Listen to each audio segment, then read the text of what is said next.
Dear listeners, I would like to start with a question today.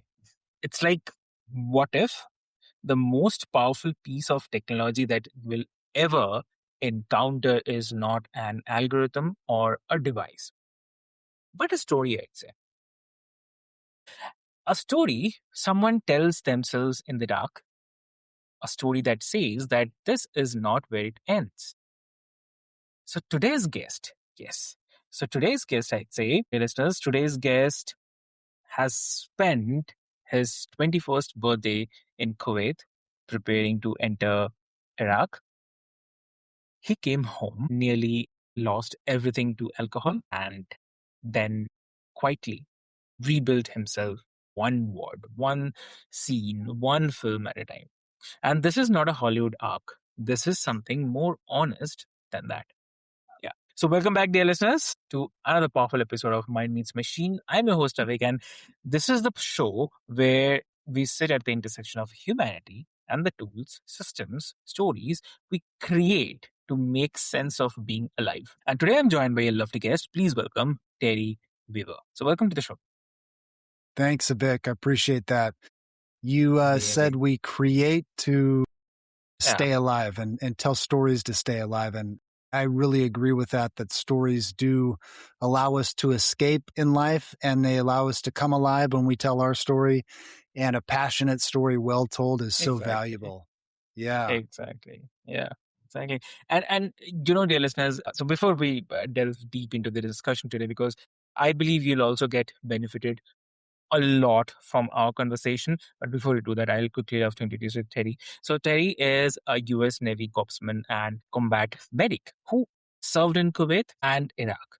And he's a Pat Tillman Foundation scholar, Texas A&M graduate, and the founder of VEL Institute, a nonprofit serving veterans, a five-time published author, an award-winning actor from the TV series Breaking Strongholds, and the writer, director, producer, and the star of the Beast of Trinity, Texas, and now streaming on Tubi, Amazon Prime, and Apple TV. But what makes this conversation different is what happened between the uniform and the camera. Think about it. Yes. So that's where the real story lives. So I'll not take much of your time. Terry, welcome to the show, and I'm really happy to discuss about this very important topic. I am too. Thanks for having me. Amazing. So before we get into the bigger questions, I would like to start with you grew up in San Bernardino. Am I correct? Yes, that's correct. And you left home at 16, enlisted at 17. So when you look back at the kid who made the decision, what was he running towards, or maybe running away from something? Well, I think that I was running away from something and I was running towards something. And the idea of a better life is what I was running toward.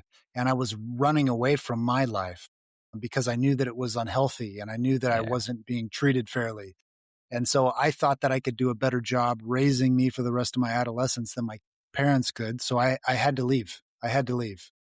So, also here, I would love to bring about a very important word, I would say.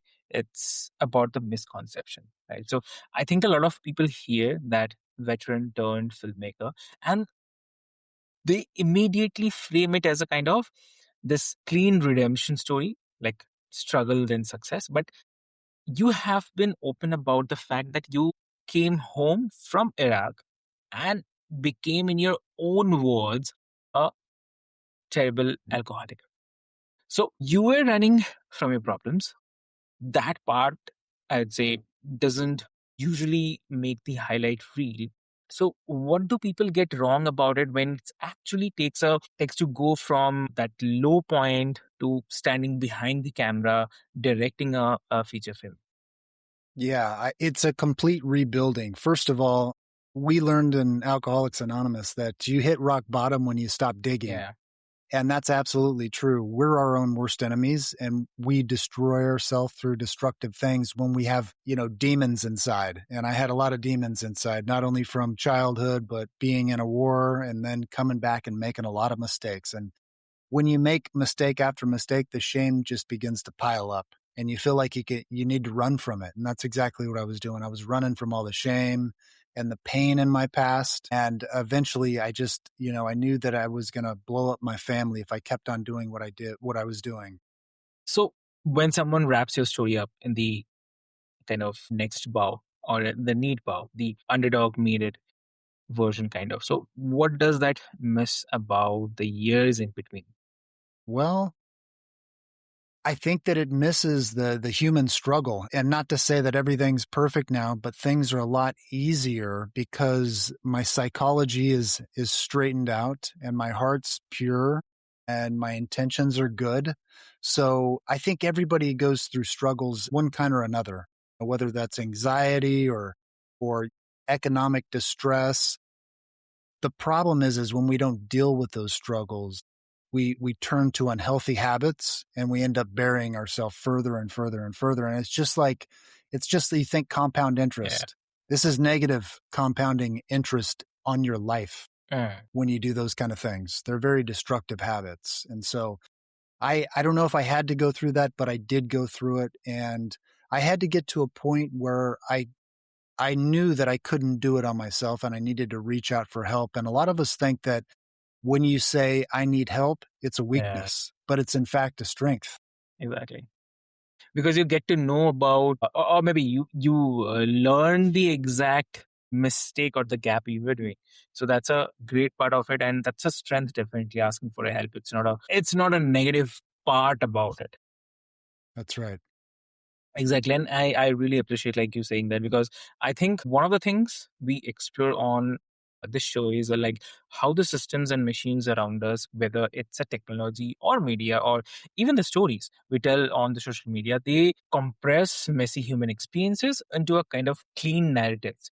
And the truth is usually very, very quite a longer and harder than the version that gets shared. So definitely, which brings me to something very deeper. It's like you have said about your marriage, about almost falling apart was the wake up call, and that's a specific moment. But where I'm curious is like about what was happening underneath before the moment, like when we were drinking, when you were running. What were you actually trying not to feel? Like looking back, I mean, do you, Yeah, I think it was all about avoiding pain. So I had a lot of pain from my childhood, a broken family. My parents split up at 4, and I had my mom, she went to prison, and I didn't know how to process all of that when I was young. So I just covered it up somehow, right? And the longer you cover stuff like that up, the worse it gets. You have to deal with that. And so, I think it's a male thing that we want to figure out our problems on our own. But what we really need to do is ask for help when we come to a roadblock and when we can't figure it out on our own. We need help. That's why people flourish in community. That's why when human beings want to be pushed to the ultimate punishment, they're put in isolation because humans aren't meant to be in isolation. And what happens when you have an addiction is you isolate and you stay inside your head and you cover up your problems and your addictions with more medicine because that's what you think it is. You think the medicine, I thought the medicine was alcohol and that was numbing the pain, and that was not a solution. It was just a temporary band-aid on top of it all. So what was happening before is I was completely running away from my pain and I was medicating and I was isolating. And that's a deadly combination. I agree. And do you think that that's the common for people who have served this gap between what you have experienced and the tools you have to process it, like the machine of military trains you for the combat, but nobody hands you the manual for coming home. Yeah, that's right. I think everybody's different and everybody's circumstances are different. So I can't really speak for everyone, but I do have a lot of friends who saw combat and, they're still working through that. I have friends that, they're in a much worse place than I am. They don't want to leave their hometown. There's a lot of anxiety and depression. And so, people are very complicated, but I would say the number one factor in healing is surrendering and saying, I can't do this on my own. and it helps to have a higher power, and it helps to have a community. And so those are the only ways that I could figure out how to heal from all the carnage in my past. And that's really, really sits with me because I mean, obviously, we talk about the machines and systems all the time, but the AI tools, platforms, but most important system like any of us runs is the kind of which is one inside our head. So when the system crashes, like no external tool can fix it until we are, or maybe that person is willing to look at the code underneath. So Yeah, yeah, definitely. agreed. And I think our we don't credit our heart enough. Our mind and our heart are connected, and they're almost one. And when your heart's in a good place, your mind's in a good place, you have gratitude, you have openness, and you can really start to look at the world as opportunity Mm, and a way to serve and a way to improve others' lives. But you can't do that until yeah. you're healed, or at least you're working on yourself, right? Exactly. Exactly. So if we talk about the real life part, so you start rebuilding, you go to Texas and Texas and on the Pat Clinton scholarship, you earn a business degree, then a master's in biblical studies. So you spend a decade in sales and marketing as well. So you found a nonprofit for the veterans. And then at some point you start writing, you start acting, you eventually write, direct, produce, and obviously star in your own feature film with over 200 people involved. So I want to say, with the creative turn for a moment, what did the storytelling give you that nothing else could? Well, in retrospect, Uh, I believe that I realized how important stories are, right? We sit in front of TVs and we read books and we talk to each other. Why? Because we share stories and we absorb stories. And I think storytelling will never go away. But I really learned the power of a story in retrospect when I was looking back at my time spent in a war zone. And a good friend of mine, his name is Kyle. He, myself, and another friend used to, right in the middle of this war zone, we would take our cots and we would lay them outside of of our tent, and we would put up our mosquito netting and lay there under the stars, and he would tell us stories. And this was a hostile zone, and these stories were so funny. He was a very, very funny human being. They were so funny, we would laugh until we fell asleep. And looking back on that, I realize how powerful stories are. And I realize that people need stories because life is tough. And if we can have a good story and a good friend that can share stories with us, that's a very powerful thing. That's why I want to tell stories for the rest of my life. I didn't start writing until I was 39 years old. And I think I had to get to a place where I believed inside that I had something to offer. And that took a lot of rebuilding, and it took a lot of developing confidence. So I think creativity is huge in human potential. I think we were made to create. I heard this quote: when we're creating, we're most like God. When we're creating, we're most like God. And I thought, wow, that's powerful. And so when I'm creating, I mainly write, but I do some acting and directing. I feel most alive when I'm creating. And I just encourage everybody that listens to this podcast, doesn't matter what it is. It could be writing, it could be, you could be color. I know people that love to color. I know painters, I know musicians. When you express yourself in creativity, there's something cathartic about that, and it's a storytelling medium, and it will touch other people. so, wow. And when you were making the Beast of Trinity, Texas, you have compared it to running a marathon a day for 30 straight days. Like, so you had 35 actors, 40 locations, and 20% of the budget raised with 6 weeks to go. So, what kept you from walking away? Well, what kept me from walking away was my commitment to all the people that I'd gotten involved. Now, I'd never made a movie before. I'd been in acting and I've been in fundraising for films, and I've done other things around the film, but this was my first time as a filmmaker. So I did everything backwards. I just kind of tried to figure it out as I went. And I cast people and we marketed the movie. And it came down to, like you said, about 6 weeks before we're Mm. supposed to start filming. And I had all these people depending on me. And that's why I couldn't just throw my hands up and say, ah, well, I tried my best, right? I had to take it to the very edge. If I would have been one day before filming and couldn't film, I would have taken it to the very edge and said, okay, I'm 100% in or 100% out. There's something in my character, my personality. So I just had a lot of people believing in the project. I believed in the project.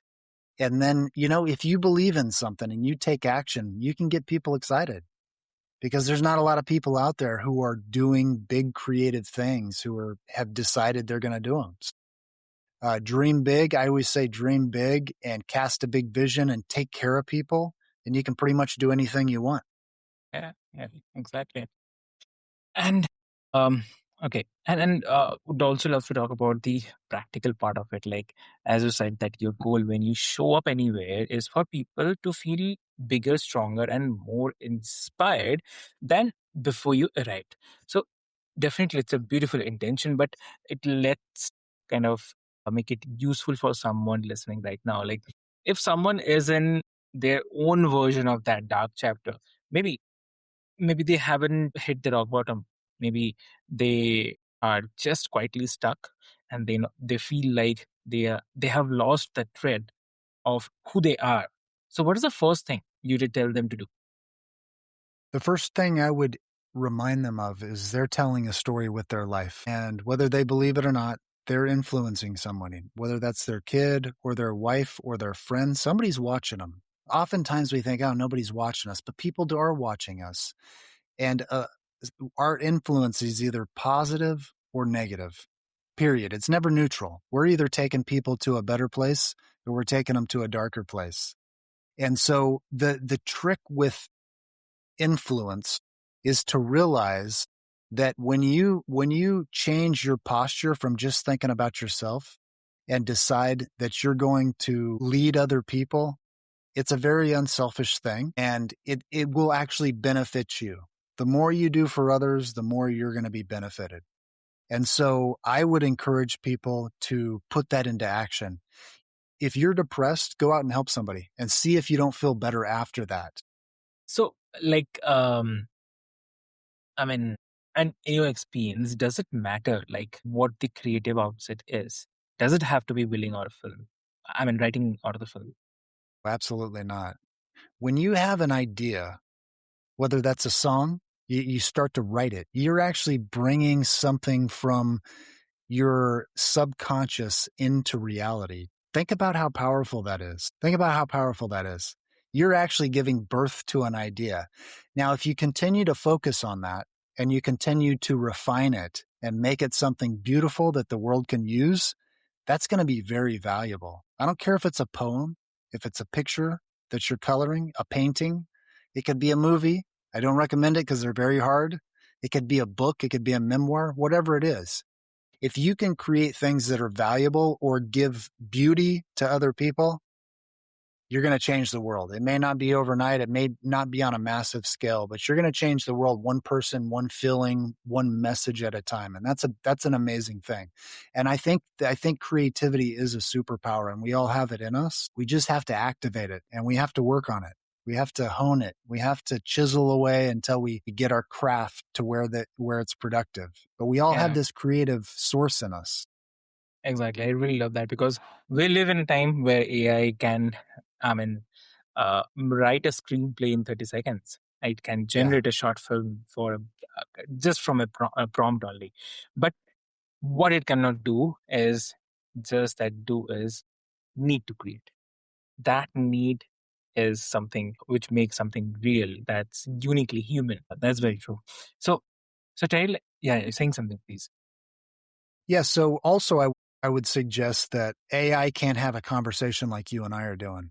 I mean, you could give it a prompt and you can read what it spits out, but it can't have a conversation like this that's filled with emotion, right? Yeah, Like there's a exactly. spirit about this conversation that it's going to affect other people's spirit. AI can't do that. So don't ever be worried about that. It doesn't have the human element that we do. Very true. And so you have been open for about, I mean, about the fact that you have worked 16 plus different jobs from flipping pizza to serving as a combat medic to running a nonprofit to directing a feature film. And that's not a straight line. So that's a human That's life. right. Exactly right. But so here my curiosity is, like, when you are in the middle of a setback, not after it, not looking back on it also, but right off it, like, what does your internal dialogue sound like now compared to what it sounded like when you were started drinking? Okay. So, very good question. If you're in the middle of chaos like I Yeah, was, what is the internal dialogue? Here's what we're doing when we're either addicted to something or yeah, we have a destructive mindset is we're doing one of two things typically. We're either traveling to the past and we're reviewing all of our mistakes. Oh, I was an alcoholic. I got drunk. I passed out in my closet. My wife found me. That actually happened to me multiple times. We're revisiting all these mistakes. That does yeah. absolutely no good for us. On the other side of this coin is we're transporting in time to the future and we're worried about what's going to happen.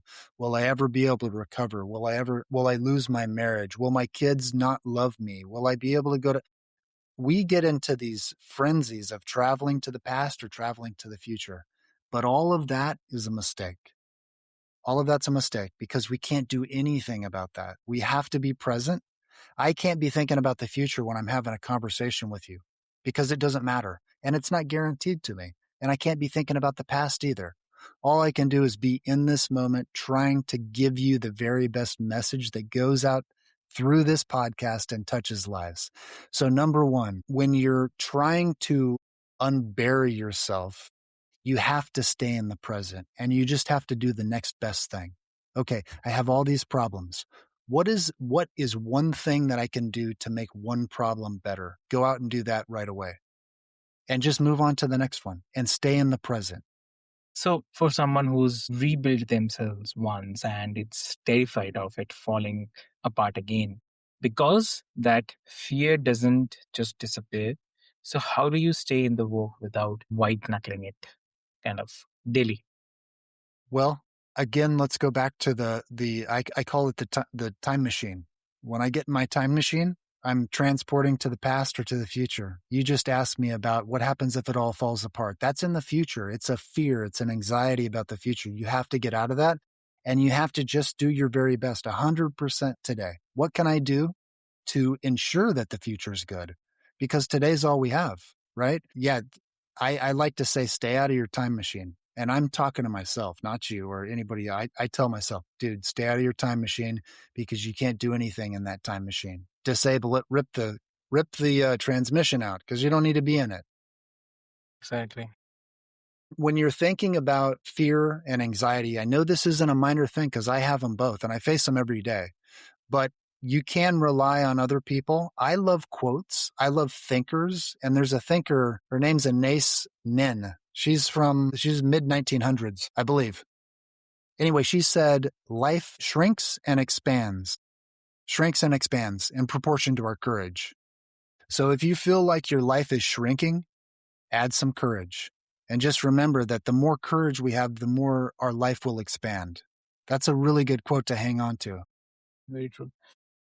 Um, like I want to ask you something for the person who are listening right now. Maybe they'll be listening later as well. Was the person who hasn't told anyone how heavy things have gotten. Maybe they are also a veteran. Maybe they are not, or maybe they are just someone who's been running from something for a long time. At the end, they're tired. If you could sit across from that person right now, just two of you, what would you want them to hear? I would want them to hear that there's hope, number one. There's always hope. But you gotta step toward it. You gotta believe it. And there's always hope. There's always hope. So I would say, tell me your story. That's powerful because that just opens up a door for them to say, oh, I had a rough childhood. Well, tell me more about that. Tell me more about that. And what I'm trying to do is get them to share what's going on inside them. And it doesn't matter what you've done in the past. It does not matter what you've done in the past. You can do that. You can use that for good. That's what people have to know. Like you can make mistakes. and you can use those for good. I made a lot of mistakes. What am I doing today? I'm sharing those mistakes with you and how I turn things around. Those stories can be used for a powerful purpose. I got a phone call yesterday from a friend whose husband just relapsed and he's in the hospital.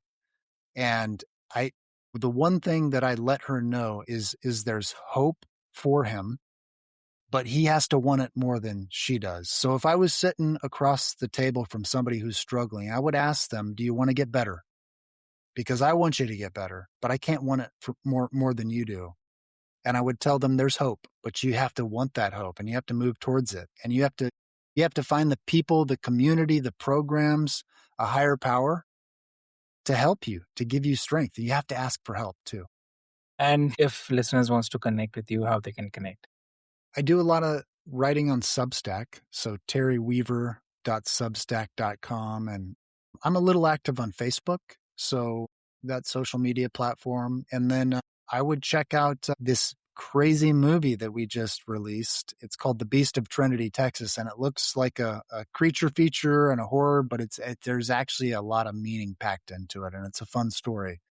So I'd encourage people to. This is again is what I was talking about. When people interact with me or this podcast or watch my movie or read my books, I want them to leave a better person than when they showed up.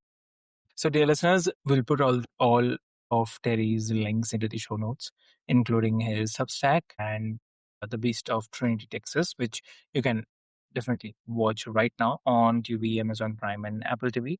Go support this man's work. It's really important. And dear listeners, I would say, so, I mean, obviously, this is the wrap of today's episode, but I would say, like, if something in this conversation moved you, then please sit with it for a moment before you scroll to the next thing. I'm just assuming that you are scrolling.